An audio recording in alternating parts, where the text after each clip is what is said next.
think we have enough people to get started. It's already after 9 o'clock, so let's see if we can get this show rolling.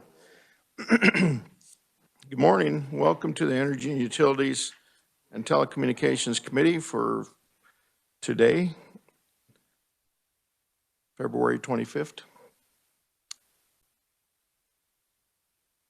First order of business, if we're ready to go, is approval of the minutes. Do I have a motion? Representative Depledang, Representative Gardner, second. All those in favor say aye. All those opposed, same sign. Motion carried. Minutes approved. Okay. Today we have some final action on some bills previously heard. We have HB 2329. What is the committee's? Is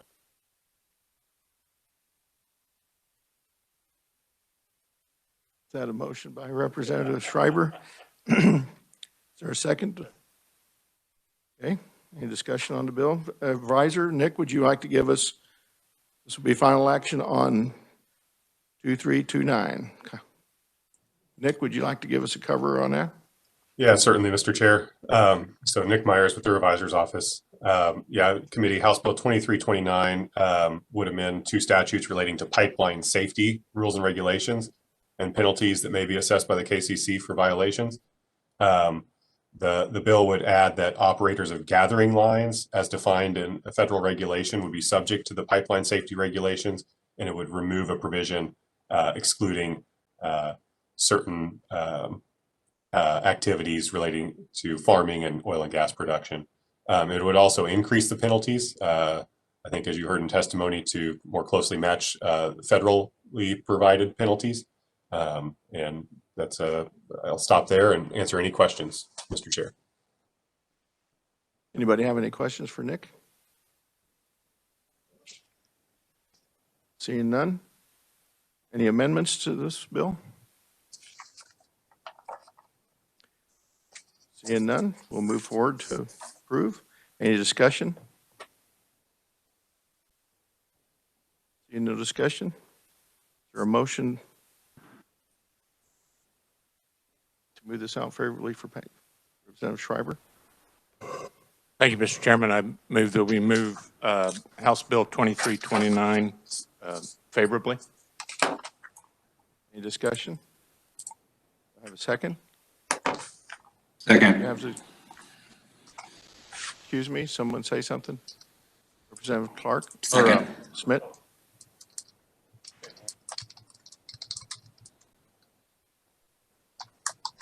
You have to state your name if you're saying it viral, because I can't see you. Representative Samsel, did you have? If you already have a second, Mr. Chair, my apologies. I was just saying I second the motion. Oh, okay. All right, fine.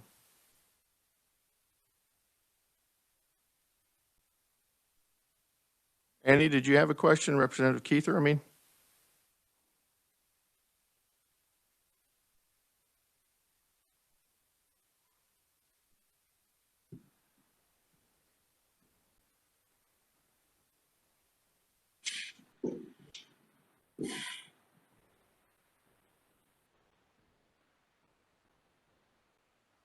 See Representative Carmichael's face here. Is Representative Carmichael, did you have a question? No, Mr. Chairman, this is a fine bill. I'm looking forward to voting for it. Okay, well, hopefully we don't have any communications problems here, so okay. Representative Schreiber, you may close. I close. All those in favor of moving? Somebody say something? Okay. All those in favor of moving it out in favor of passage, say aye. All those opposed? Good one, Mr. Carmichael. All those opposed, same sign. Motion carried. Next on the agenda. Mr. Chairman, could I ask that my affirmative vote be recorded? Representative Carmichael? You can ask. I am asking. Okay. Thank you, Representative Carmichael. Your vote will be recorded as a nay. As an aye, Mr. Chairman. As an aye, okay. All right. All right. Thank you, sir. Next on the list, final action on Bill 2367. Nick, would you give us an overview of that, please? Certainly, Mr. Chair. So Committee House Bill 2367 would provide that any entity that is exempt from the jurisdiction of the Kansas Corporation Commission pursuant to 66104E would not be exempt from the wire stringing requirements that are in statute in 66183. And if you remember, there's an exemption in 66104 that exempts facilities from public utility regulation if they were constructed on or after January 1, 2001, and they're not in the rate base of any electric public utility. And again, this bill would provide that exemption does not apply and does not exempt those utilities from the wire stringing requirements found in statute.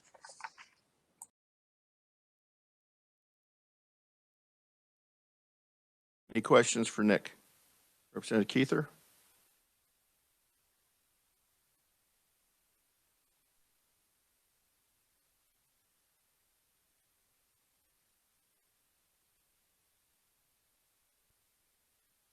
Representative Keither, can you hear us?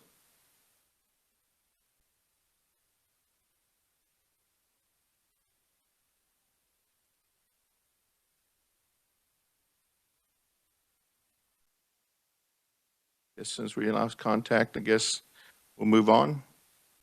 Any amendments to this?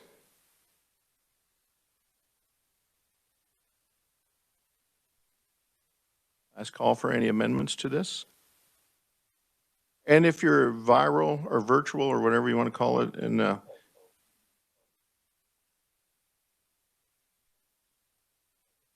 Representative Neighbors? Thank you. Mr. Chairman, I'm going to have Representative Kiefer speak because her voice went out. Oh, okay. Not my voice. I just wanted to speak to the history behind this. I mean, I appreciate why this was brought forward, but instead of putting this in statute today, I would suggest that we ask the people who are concerned about this and brought it forward to work with other entities before they come front with legislation that they did not have any say in. The KCC did not talk and communicate with the Alliance and just went ahead and brought the bill forward. It was my understanding that any communication could have been done without legislation. So I would suggest that maybe we give the KCC and the Alliance a year to work this out before we put it in statute. This is a bill that's good for 2 years. So that's just my 2 cents this morning. Thank you, Mr. Chairman. Do you have a recommendation to move over the bill then or anything like that? I didn't hear. What do you Do you have a recommendation? Hmm? Do you have a recommendation? Well, Here. you there? Would you like to Just a make an minute, amendment Mr. to Chairman. move it? No, don't worry about it. It's going to go anyway.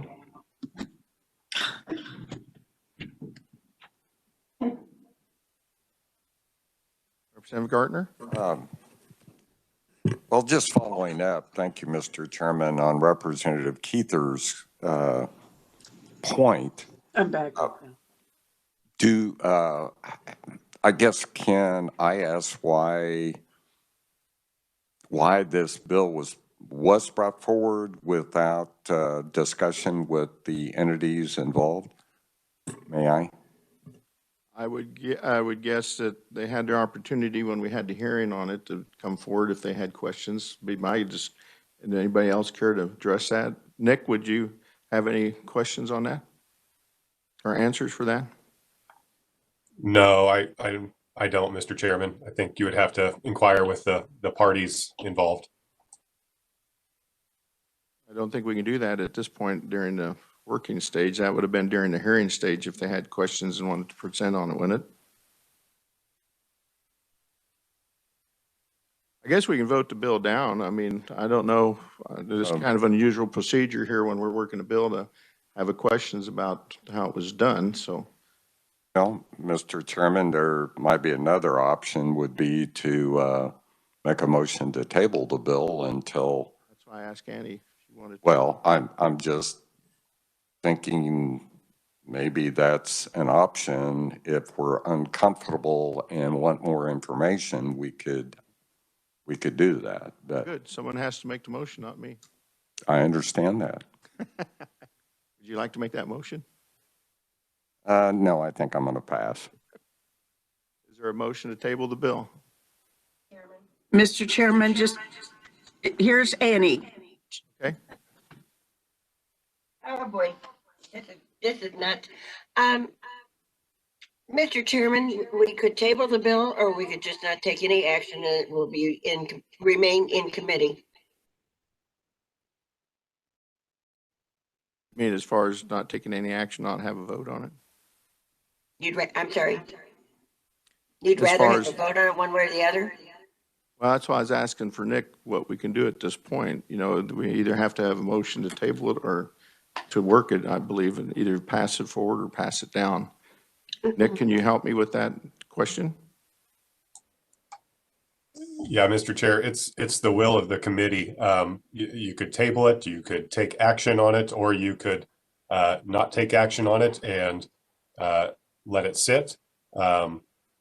I believe this bill would be subject to the deadlines. It's not an exempt bill, so it'd be subject to the deadlines this year, but it would remain in committee for next year. Is there a motion to table the bill? Mr. Chair, if I may, Who is this? Representative Samsel. Okay, Representative Sansel. I don't know that I've heard any substantive objection to the bill. I would actually, if the time's right, make a motion to pass this out favorably. But with that said, is the committee meeting again if we were to wait on this for a few days to have a conversation? No, tomorrow's the last day, and I think we're calling the chair. We don't meet on Fridays, that's right. Thank you, Mr. Chairman. In light of that, then, the hearing opportunity's already passed. So I understand the good representative's concerns, but I would offer a motion to pass this out favorably. Is there a second to that? Seeing a second, Representative Smith? All those in favor? Say aye. Aye. Aye. All those Aye. opposed? No. It sounded like minnow. Does that mean no? There were 2 noes. 2 noes? Uh-huh. Okay, okay. All the ayes have it unless you want your vote recorded. Representative Carmichael, do you want your vote recorded, or Annie, or Representative Neighbors? No? Okay. No, we don't. Okay, thank you. HB 2367 was moved out, passed favorably for passage. Representative Schreiber, would you like to close? Say I close. Close. Okay. After the vote. All right. Next on the agenda is HB 2321. Nick, would you give us a rundown of 2321, please?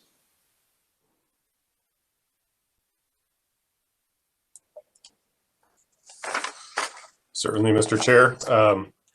Committee House Bill 2321 relates to the construction of urban electric transmission lines in cities of a size of 300,000 or more. And committee, as the bill is structured, it would require cities to notify, utilities constructing these lines to notify a city if they are constructing a line that is at least 2.5 miles through the corporate limits of the city, that's 69 kilovolts up to 230 kilovolts of electricity. The notice would have to be done 6 months in advance to the city and provide preliminary plans and some visual examples of the proposed construction. The bill as written right now would also provide statutory authority for a city having that population size to exercise zoning or siting jurisdiction, authority, or control over the construction of these urban electric transmission lines within their city limits. And the provisions would not apply for construction or repair of these lines if the line is happens to have damage caused by natural causes or other physical damage to the line. And Mr. Chair, I'd be happy to answer any questions on the provisions of the bill. Thank you, Nick. Does anybody have any questions for Nick? Anybody have any questions? Yes, I do, Mr. Chairman. Representative Carmichael, my hand is up. Okay, Representative Carmichael. Thank you. Does this bill relate to cooperatives or municipally owned and operated utilities?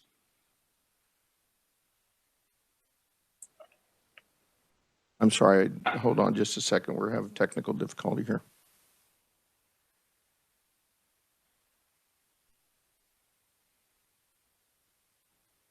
Trying to get the hand signs from everybody here so we can see. There we go. All right, what was your question, Representative Carmichael? Thank you, Mr. Chairman. Mr. Myers, does this bill impact cooperative utilities or municipally owned and operated utilities? Or is it just limited to investor-owned utilities? Yeah, so Representative Carmichael, I think you're thinking, and you know the answer. It only applies to investor-owned electric utilities. The definition is provided in the bill of an electric utility, and an electric utility does not mean any municipal utility or any electric cooperative utility. So, thank you, Mr. Myers. I just wanted to make sure I had not missed something, and thank you, Mr. Chairman. Thank you, Representative. Representative Keither, do you have a question? No, she doesn't have a question. She'll take her hand up. Okay, I finally get my thing to work and it shows her hand up. So Representative O'Halverson. Oh, can you hear me? Just barely. Okay, sorry about that. Question for Mr. Myers. With respect to this bill, I'm just trying to understand it. It's pertaining to cities over 300,000 people. Is that correct? Is that my understanding? I would Yes. believe that, but I'll let Nick answer that. yes, it is. And as we discussed in the hearing or during the hearing day of this bill, that would be Wichita.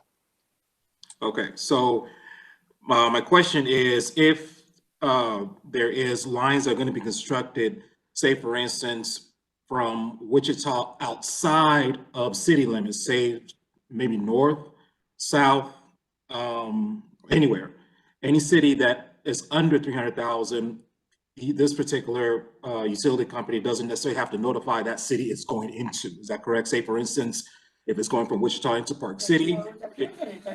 When I do it down there, it says. Hello? I think Representative Neighbors has her speaker on. Oh. So in other words, my question is, cities that are outside, let's say within Cedric County, that are less than 300,000, the utility companies are not required to notify the cities that it's going into. Is that my understanding? But they can only have to notify Wichita. Is that fair to say? Nick, can you answer that? Certainly. Yes. So this would only apply within if a line is constructed that is 2.5 miles through the corporate limits of that city of having a population of 300,000. So if there's a 2.5 mile line constructed within Wichita, having the 69 up to 230 kilovolt size limit, that the notification would have to happen within that city.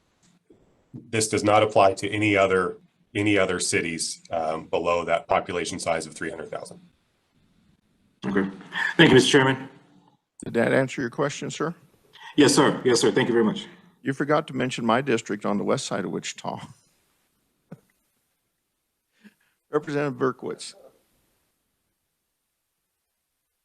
Thank you, Mr. Chair. Question for Nick. It's not a prediction, but the fact that this is not a uniform law across the state, but is specific to a certain area or a certain situation, does the the charter ordinance capacity of cities, does that apply to being able to charter out from it if a Wichita government chose to do so? Yes, and Kansas is a home rule state, and any laws that apply non-uniformly to cities, it's my understanding they could charter ordinance out of it. And again, that is not a prediction or something that I've heard, but knowing that it's not uniform, the home rule seems like it would be a capacity in the future. Thank you. Representative Schreiber. Thank you, Mr. Chairman. And just a clarification on Representative Hobson's questions. Even though the notification protocol that's in this bill doesn't apply below cities of 300,000, the utilities still do their notification procedures just as they've done in the past. And I wouldn't be surprised that, some of these don't flow through their whole operations just to keep consistent. But it's not that cities below 300,000 don't get notified if there's a rebuild or a new transmission line going in. I just wanted to make that clear that there's still notifications going on. Thank you, Representative Schreiber.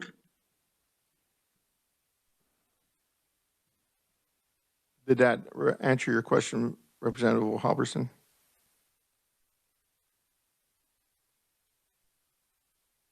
Did that answer your question? Yes, it does. I'm sorry, my mic was off. Yeah, it does. Okay. Mr. Chairman. Any other questions? Seeing none, any amendments to this bill? Representative Delperdang. Thank you, Mr. Chairman. I do have a couple amendments here. Somebody to help.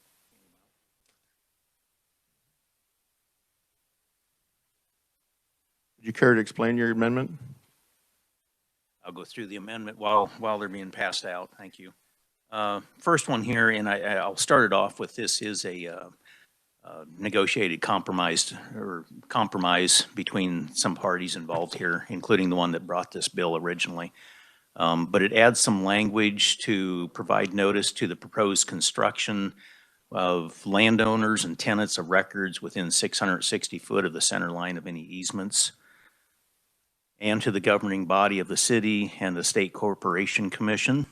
And it also requires the utility to conduct an open house in the city through which the lines will traverse, and allows the landowners who receive the notice of the open house to provide comment regarding the proposed constructions in there. Also goes down, just strikes a little bit of the language on lines 29 through 33, just cleans up the bill a little bit. I'll stand for any questions. Thank you. Are there any questions? Yes, Mr. Chairman, Representative Carmichael has questions. Representative Carmichael. Thank you. Could we have the amendment distributed electronically via email or displayed on the screen so that we have an opportunity to see it? And in the meantime, my question for the carrier of the amendment, is this the amendment which strikes city's authority through zoning and otherwise to prevent, if need be, the construction of these types of lines like Evergy did in Wichita? Yeah, that is the part that is struck. Yes, specifically lines 29 through 33 of the bill. On what page, sir? It says 2-10 on here, but the overall bill is only a couple of pages long there. So I would say page 1 of the bill that we see. Well, hold on just a second if you can. Nick, would you be able to put that on the screen for us instead of your picture maybe? Certainly, Mr. Chair, and I believe I sent it to Barbara as well, so that she's got the amendment and hopefully can forward it on if you so choose. But I will put it up on my screen here in just a second, Mr. Chairman. Okay, thank you. While we're waiting for that, any other questions? Representative Turner? That's not, thank you, Mr. Chairman. It's not a question, but it was emailed out on the 18th of February. So it's in everybody on the committee's email box dated 2/18, came from Barbara Moore. Thank you. Thank you. Were you able to find that, Mr. Carmichael? Here it comes, I think. The answer is no, but I see it on my screen now. If I can have just a moment, then I would like to address the amendment on the merits, assuming it has received a second.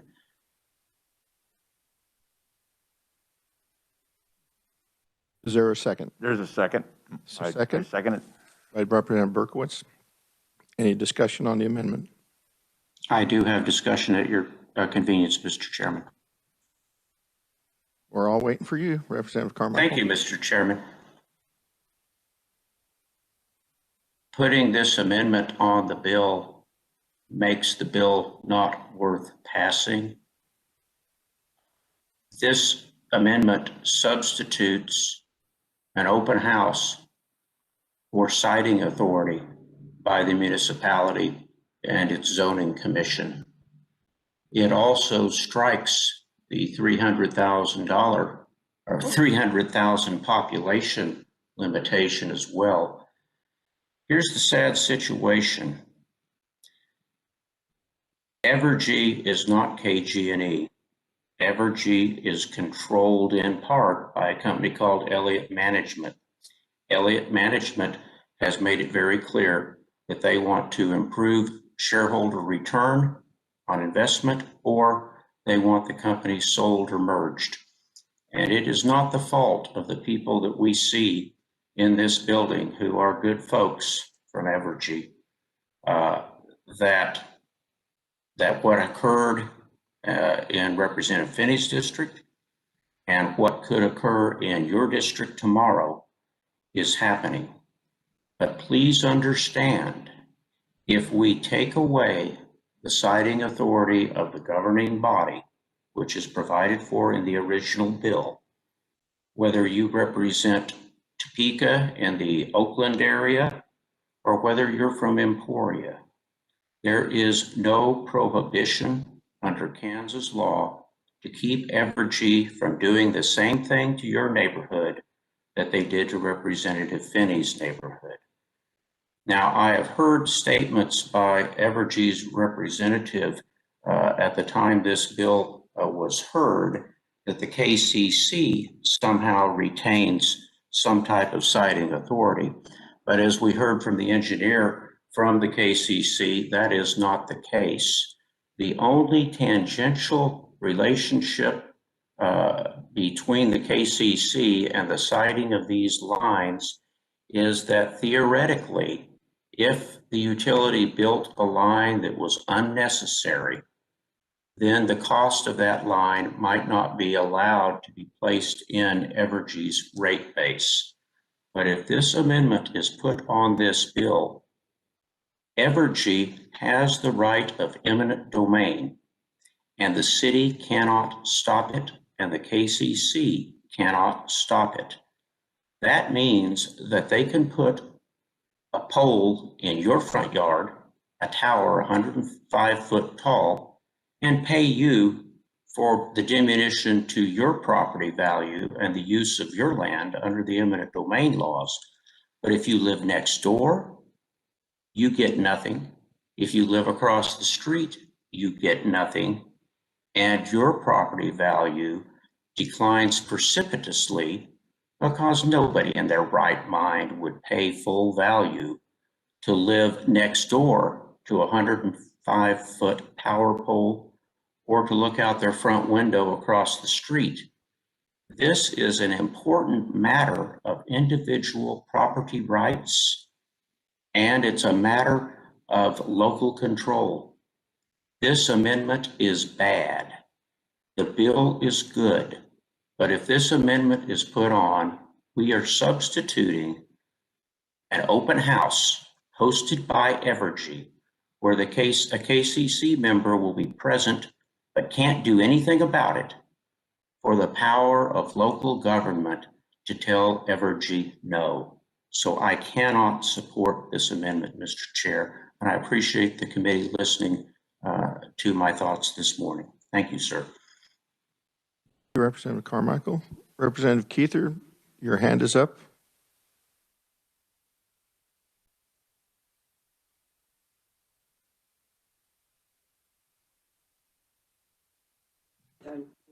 Okay, here comes Representative Keith.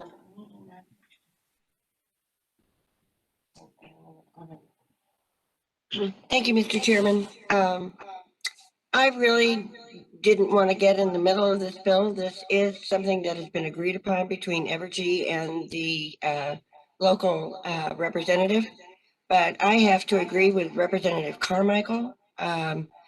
Stripping local control is not a direction I would want to ever go. And so I do not support this amendment and appreciate the opportunity to say so. And I hope the representative who made this agreement with Evergy can get the bill she wants. Thank you, Mr. Chairman.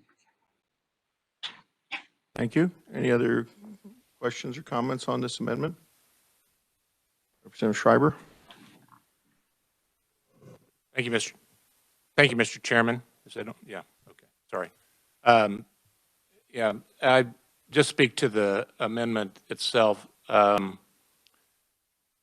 know, I think the parties have been working on this quite diligently, and I applaud both sides on coming together. It's taken a while, but I think they've reached a good compromise here. Having the presence of a KCC commissioner at a hearing, at a open house, is a great step. It's not that they're prevented from other citing hearings, but certainly their presence through the statute being there at the open house is an important step. And I think, you know, the scrutiny that's been on this project has strengthened this ability to make sure there's public notice and public participation. So I would be supportive of this compromised agreement that's been worked out. Thank you. Representative Samsel. Thank you, Mr. Chair. A question for the reviser, if I may.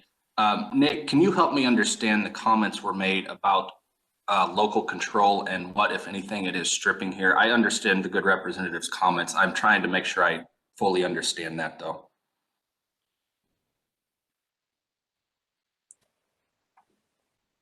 I don't know if I'm the best one to answer that unless you got kind of a more specific question for me. Yeah, that's fair. It was not a good question. And I guess Mr. Chair, if I may redirect that to Representative Carmichael, what language in the bill am I looking at as to taking away local control? Representative Carmichael, would you like to answer that? I would be happy to, although I do not have the amendment before me. It is the language, I think, at page 1, roughly lines 28 through 29, where the strike appears. Original bill provides that in cities of 300,000 where the other requirements are met, that local government has siting authority through their planning and zoning authority. If we strike that language, then local government no longer has, well, they don't have it right now, but they would not have it under this bill because the amendment takes that authority away from local government under the bill. I hope that that is correct. And I would also ask Mr. Myers, with the chair's permission, if the strike at the bottom of page 1 removes the authority of local government to regulate the siting of lines which otherwise fit the descriptions of the bill, if that's what that strike does. Would you care to answer that? So your question, if I understand it, the balloon part with the box, you're okay with, but it's the strike portion of the bill that you're questioning on the amendment. Is that right, Mr. Carmichael? Honestly, I haven't looked carefully at what's in the box, but I am directing Mr. Myers and the committee's attention to the strike of the paragraph that contains the 300,000 limitation and the strike of the siting authority through local zoning, That's what I'm focusing on. Okay. Nick, do you understand the question? Certainly. And Representative Samsel, your second question, clarified that for me. Yes, committee, the discussion that you're hearing is centering around that striking of the original bill's subsection D. And what that subsection would have done is it would have allowed the governing body of any city over 300,000 to have authority to exercise zoning or siting jurisdiction over the construction of urban electric transmission lines. Now, the definition that remains in the bill for urban electric transmission lines still applies under the balloon, would still apply this balloon to city sizes of 300,000 or more. So the notice requirements to a city and the open house requirements that are being proposed by this balloon would be required in those same city sizes. But this balloon strikes that subsection D, which would have granted cities authority to exercise zoning and siting jurisdiction. And Mr. Myers is correct, Mr. Chairman. I did misspeak regarding the 300,000 limitation, and I apologize. One brief follow-up question, Mr. Chair, if I may, for the reviser. Under home rule authority, do cities not already have that authority anyway, or has that been taken away from them by statute, either through this amendment or the bill or somewhere else? Well, I think you've heard the discussion about the eminent domain issue that utilities possess and their exercise of eminent domain. And I think that's kind of where the discussion centers upon. And I'm not aware of any other authority that's granted to cities to exercise siting jurisdiction over the construction of transmission lines. Okay, thank you, Nick. Thank you, Mr. Chair. The only, and if I may, and I don't know if this will clarify anything, the only authority with regard to siting transmission lines, specific transmission line siting in statute applies to transmission lines that are 230 kilovolts or more, that are 5 miles in length or more. And that falls under the KCC's siting process. Well, and this, I guess, Mr. Chair, if I may, my ignorance is going to show here, but I have some heartburn when I hear that some groups are able to exercise eminent domain and take away private property rights. But if that's already the status quo and normal anyway, maybe I don't have as much heartburn with that. But certainly anytime government, or especially if it's not 100% of government entities taking away private property rights, that gives me some heartburn. But again, I'm showing my ignorance in asking this question.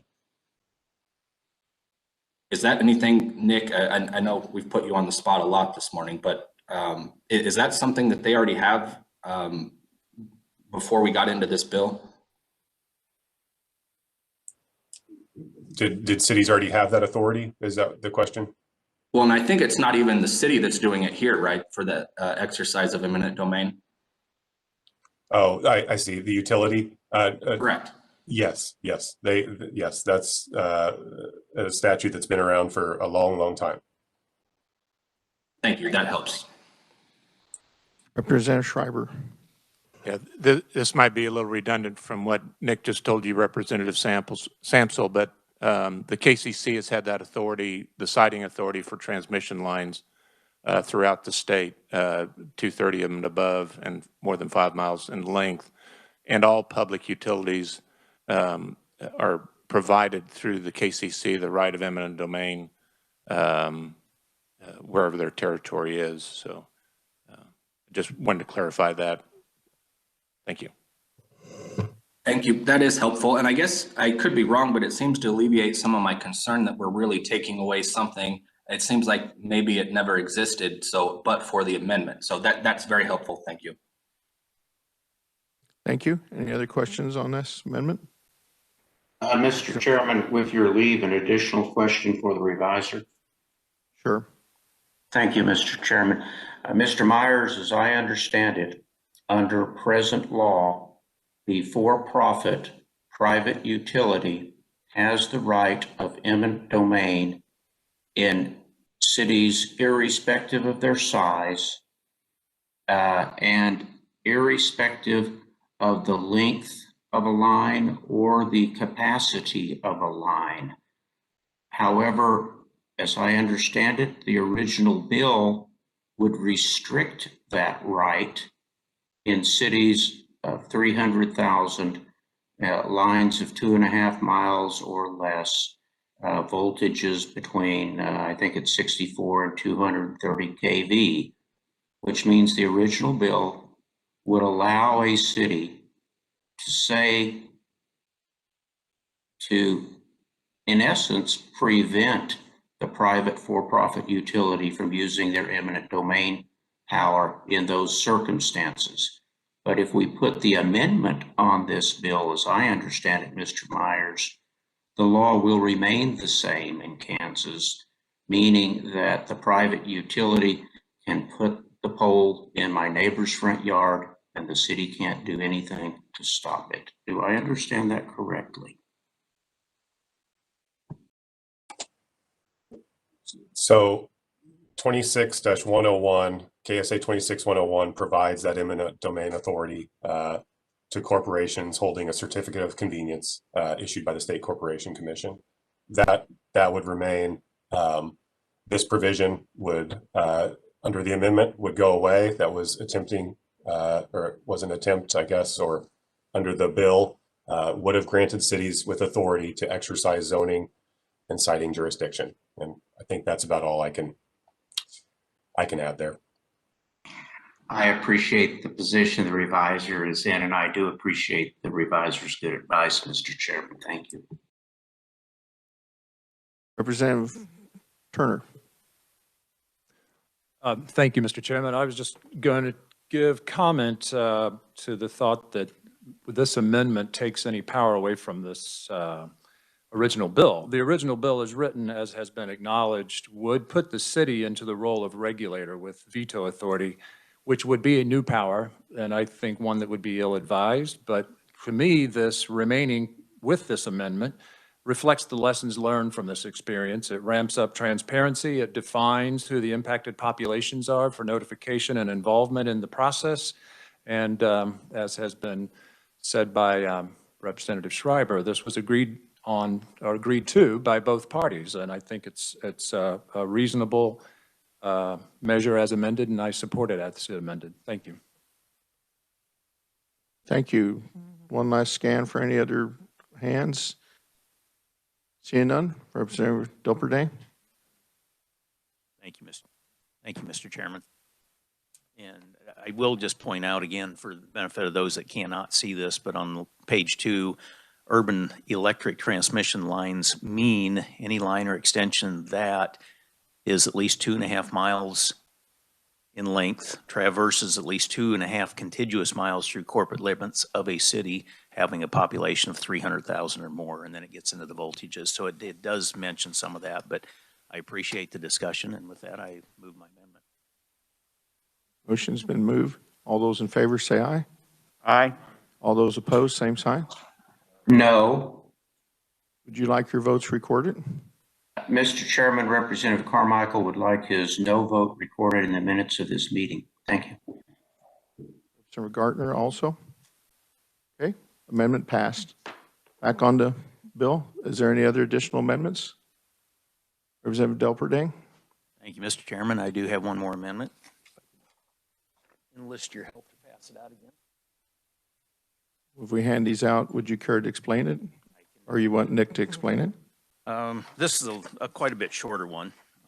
It's on page 2, specifically line 1 and 2. It talks about the, let me just start it back here. Electric utility means any electric utility defined in KSA 66-101A and amendments there too. Electric utility does not mean a municipal utility. And with the addition here, or any Oh, and municipal utility, an electric cooperative as defined in 66-104A, or an electric utility owned by one or more of those such co-ops. So essentially, we're eliminating the co-ops from this bill. And I believe there's one electric utility out there that is fully owned by a co-op. So we're just trying to lump that utility in with the co-ops. With that, I'll stand for questions.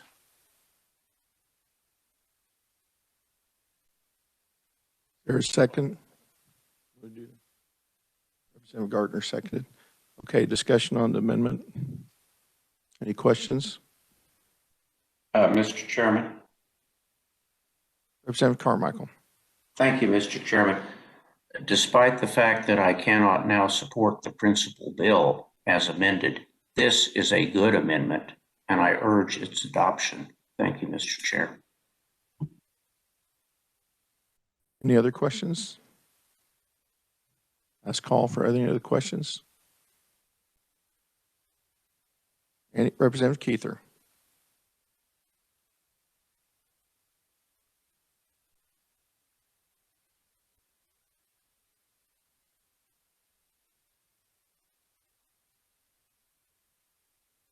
Representative Keither, did you have your hand up? Mr. Chairman, I just want to say I'd like to support the amendment. I think it was a concern, and I do support it. Thank you. Thank you.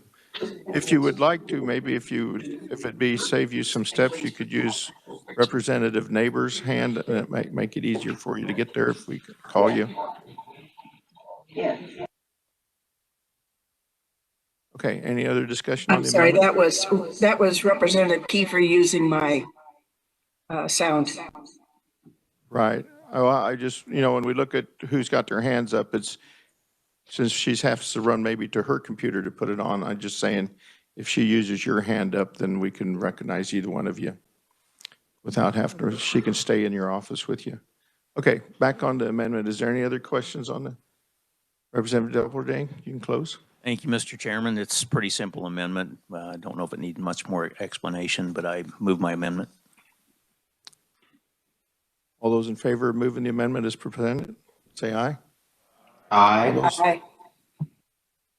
All those opposed, same sign. Amendment passed. Back on the bill. Are there any other amendments?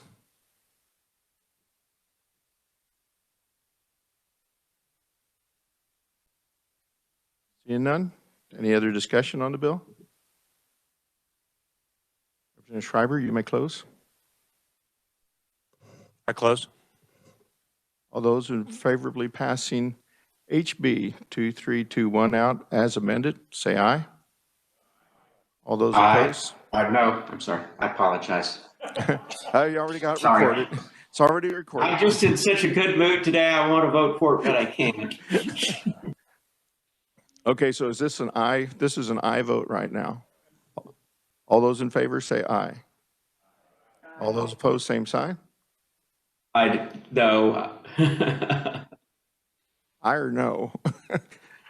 Any No, other? please, Mr. Chairman, if you do me the courtesy of recording Representative Carmichael as a negative vote at the appropriate time. Thank you. We have that. Any others want to record it? That? HB 2321 passed out favorably as amended. Back on the hearing. Also, we have 2381. Nick, would you care to go over 2381, please?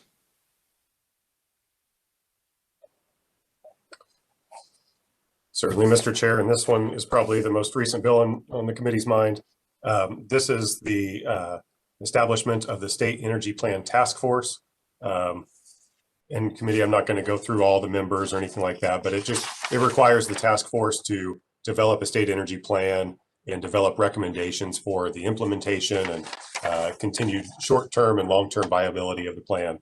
The plan would be required to be submitted on or before January 31 of 2023 to the governor, the legislature, and the utilities committee of the Senate and this committee. And I'd be happy to answer any questions, Mr. Chair. Thank you, Nick. Any specific questions for Nick? Seeing none. Any amendments to this bill? Representative Smith? Thank you, Mr. Chair. No amendment, Mr. Chair, but could I ask you a question? I mean, this bill sounds really good to me, but would it stop what happened last week? Would it help with the outages we had, like in Texas and so forth, where they had a plan that would kick in that would prevent loss of power and so forth? Would this plan help that at all? I'm probably not the right person to answer that. I think it's more of a discussion on going forward and maybe addressing those. So I have no comment on it at this point, but anybody else? Representative Schreiber? Thank you, Mr. Chairman. Representative Smith, it's my opinion, it's not, this plan would not be designed to prevent outages that took place last week, such as in Texas. I think those are more operational type of issues within the specific utilities down there and how their markets are structured.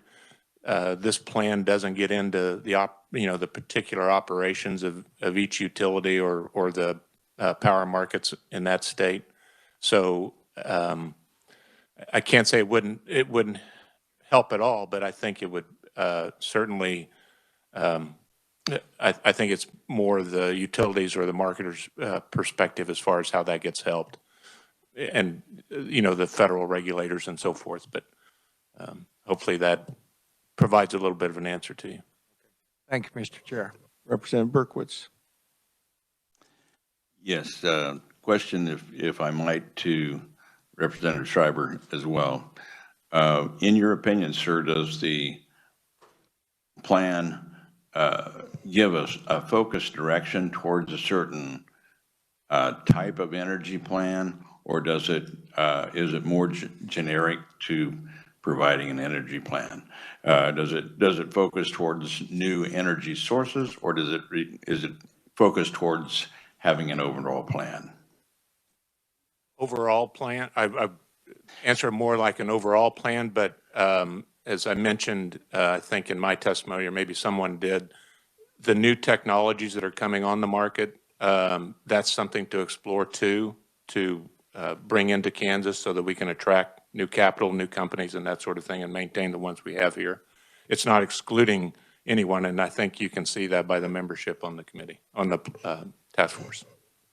Thank you. One more comment, Mr. Chair, and that is my concern, that it not extinguish by group any source of energy or any type of production that's in existence simply because we've produced a plan committee that presumably could do new and wonderful things. I don't want to exclude what we're already doing in the state simply because we have a large committee to do that. Thank you. Yeah, thank you, Representative Berquist. I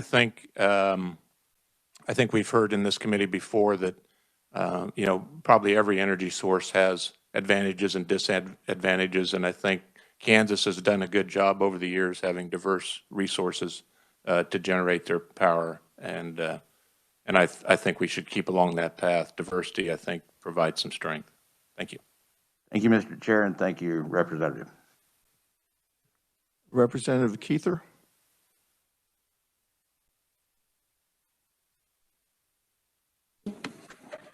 Thank you, Mr. Chairman. I had several phone calls when this. Can you turn the volume down on your computer there, because it's echoing and we can't understand you?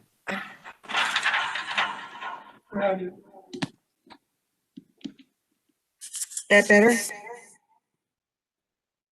It's better. Representative Keither, are both your computers muted? Or is I shouldn't say muted, but unmuted? Probably there's speakers on the computer that's monitoring the committee. That's the difference between the muted and the unmuted.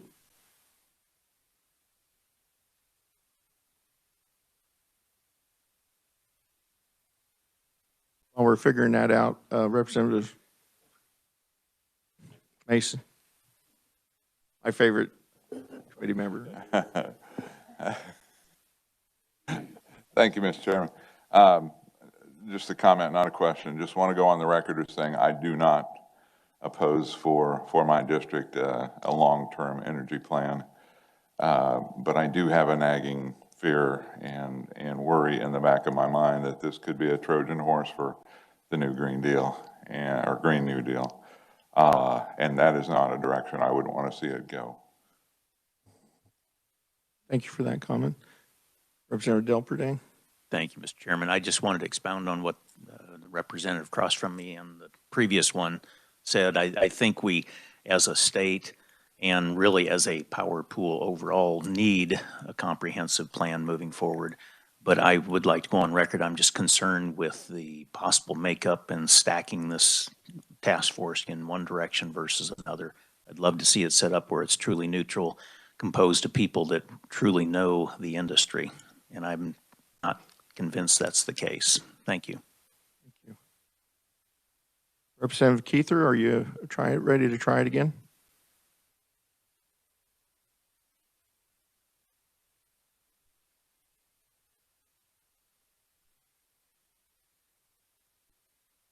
Representative Neighbors.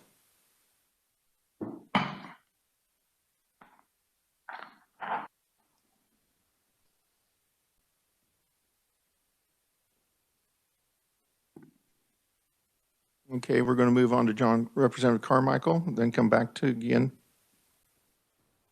Mr. Chairman, I appreciate my good friend from McPherson's concern regarding this being some way to sneak in something that was dreamed up by snowflake liberals back east or maybe out on the West Coast.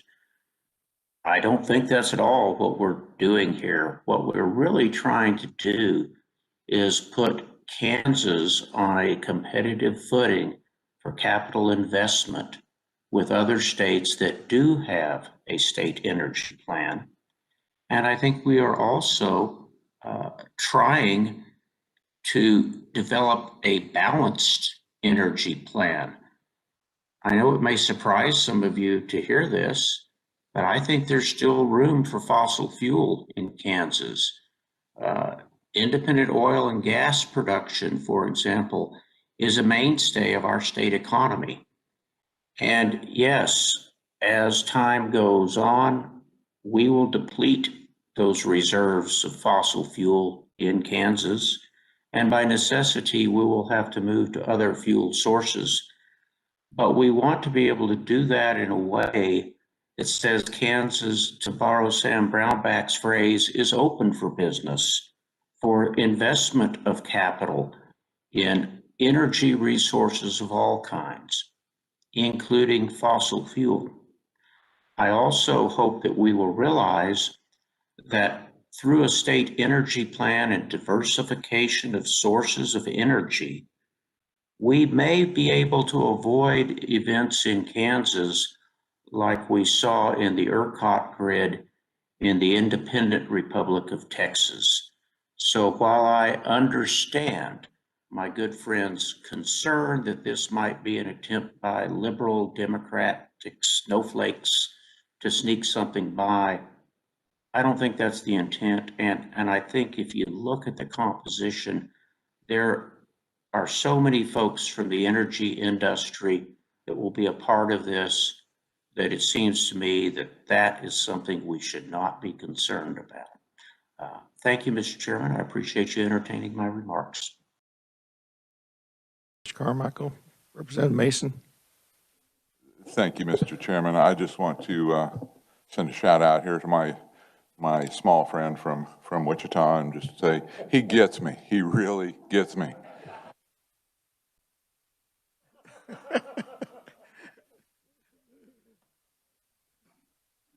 Moving on. Short people have no reason. Representative Keith, I see your picture in your hand.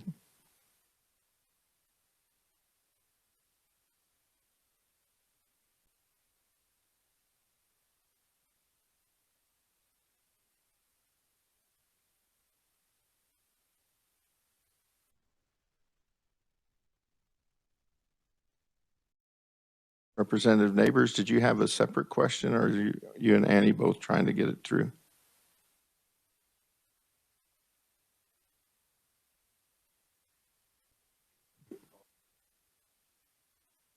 Yeah, you could do that. Call your question into the cell phone. What number would they call? On the speaker? Okay. In the meantime, Representative Samsel. Thank you, Mr. Chair. Question for the good representative from Wichita, if I may, Representative Delperdang, if he could, wouldn't mind enlightening the committee on, I couldn't glean, and not to put him on the spot, but does he support the bill in its current form with the current makeup, or is he suggesting the composition should perhaps be improved before we move the bill? If he wants to speak to that. I just wasn't sure here virtually or virally or however we want to describe it. Well, it's either way, but Representative Delperdang. I'd answer it if it was anyone but him, right? No, I'm going to support the bill. I just wanted to go on record that I'm got a little bit of concern of the makeup, and it's not just this task force, but I've seen it many times on other task force in the past too. So I'm hoping they get the best people with the knowledge to make it up. That's all I was going with. Thank you. Thank you, Mr. Chair.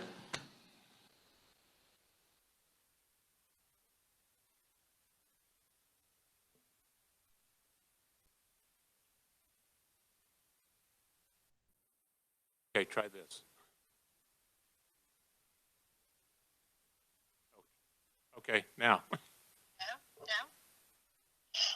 Mr. Chairman, I would like to pick up what the vice chair has said and the representative from Wichita, and I am going to say that I did not like the small remark, that I found that personally offensive.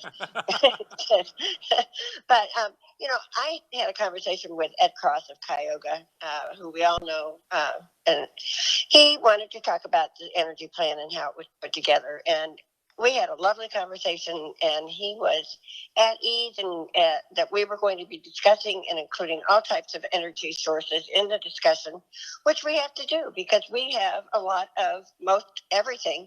Some are declining, but my gosh, you know, this is a conversation that is overdue. And to Representative Smith's concern, certainly, I think most of any changes will go along from the federal level, but certainly we all will be having a discussion about maybe what we could do better with it, with another hit from cold weather. But we're talking about including everybody, bringing everybody to the table and moving forward, which, as the Wichita representative pointed out, there are only about 8 states that don't have an energy plan.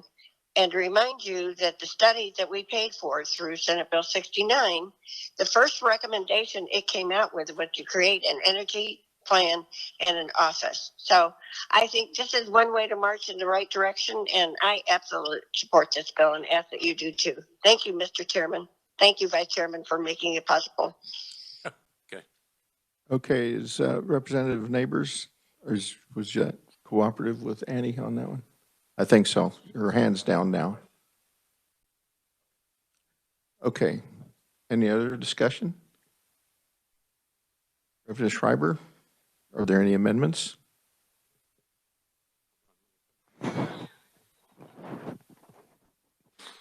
Details. Yes, Mr. Chairman, I have an amendment. It's fairly brief. I think Barbara has it. I'll quickly explain it. I think Nick might be able to pull that up as well on the screen. Basically, on page 2, it would, on line 27, where it talks about enhanced energy efficiency and electric vehicle infrastructure, it would say enhance energy efficiency and plan electric vehicle infrastructure as part of a comprehensive strategy for vehicle fueling infrastructure that includes biofuels, alternative fuels, and petroleum fuels. And that's the amendment. I'll be glad to answer questions. Any questions for Representative Schreiber?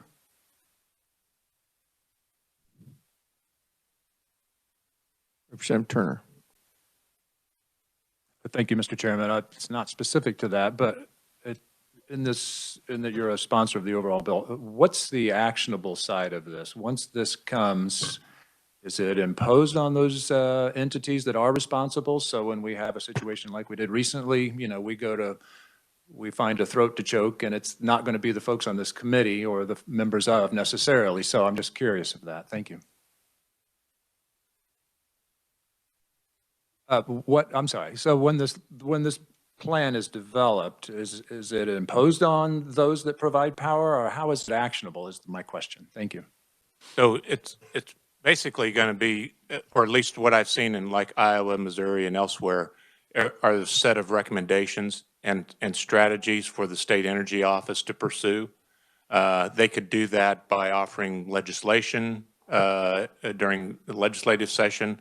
They may go out and talk to a provider, say of, since we're on this particular amendment about electric vehicle charging stations, maybe there's a way to enhance that infrastructure and spread them out, not only in metro areas, but in rural areas as well. And these are just examples off the top of my head. But there's no anticipation, and I haven't seen it in other plans, that they create a set of mandates or requirements for utilities to follow or some other industries to follow to meet those strategies. It's kind of a guidepost instead of, you know, a baseball bat to get people to do certain things, in my opinion. At least that's the way Iowa's approached it. Missouri, I think, is the same way. They both looked at it as a way to bring in value, long-term value into the state, and keep companies here with stable energy resources. Representative Perdang. Thank you, Mr. Chairman. Question for the Vice Chair, or to carry the amendment, where you're getting into the electric charging stations. I agree with the amendment overall, but the question I've got deals with I've still got hopes and dreams that we're going to see hydrogen play into this along with fuel cells. Instead of sitting at a charging station for 45 minutes, you pull in, you can get your fill up with hydrogen. It powers that electric fuel cell, and you still got an electric vehicle. So would the amendment or the bill include in any of that in the studies? It would, and that would be the term alternative fuels. Okay. Yeah. Just wanted to hear it. Thank you.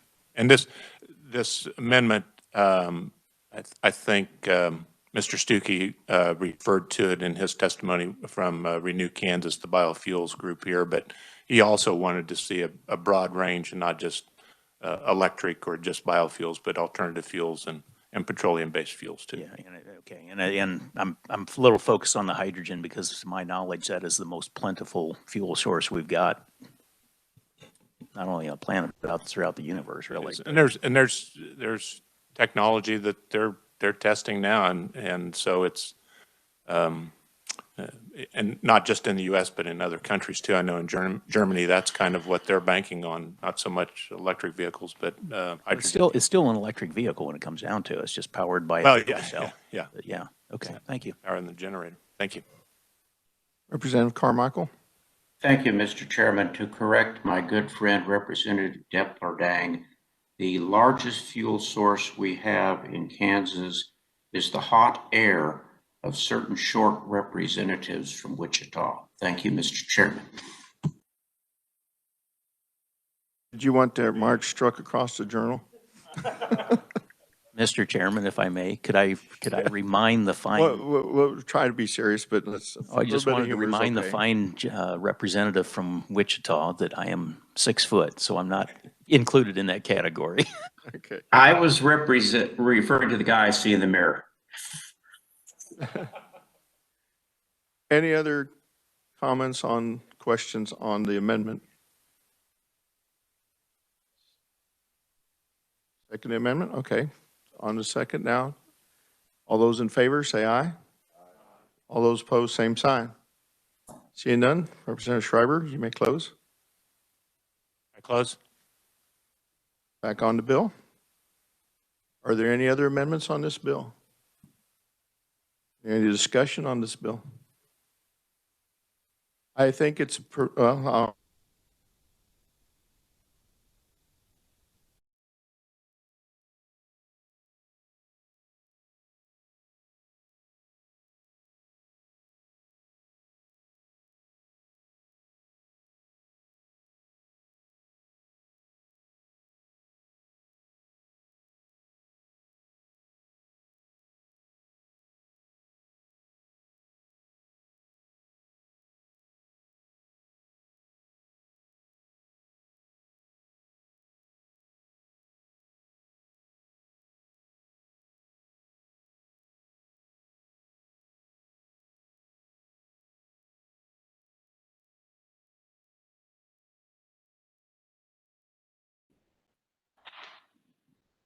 I don't know if anyone hears me, but we've lost the video and audio from the committee room.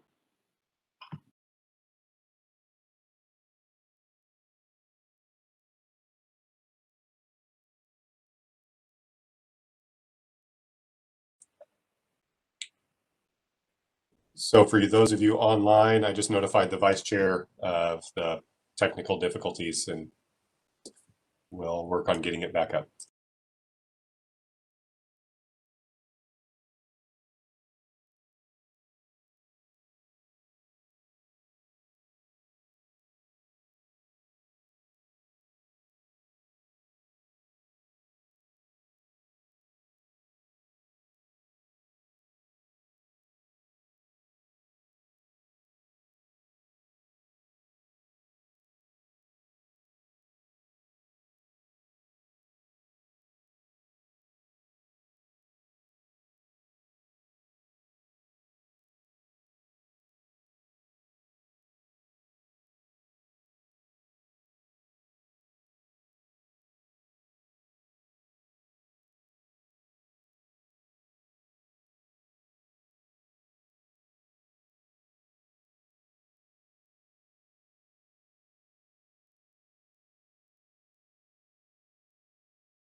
Hi.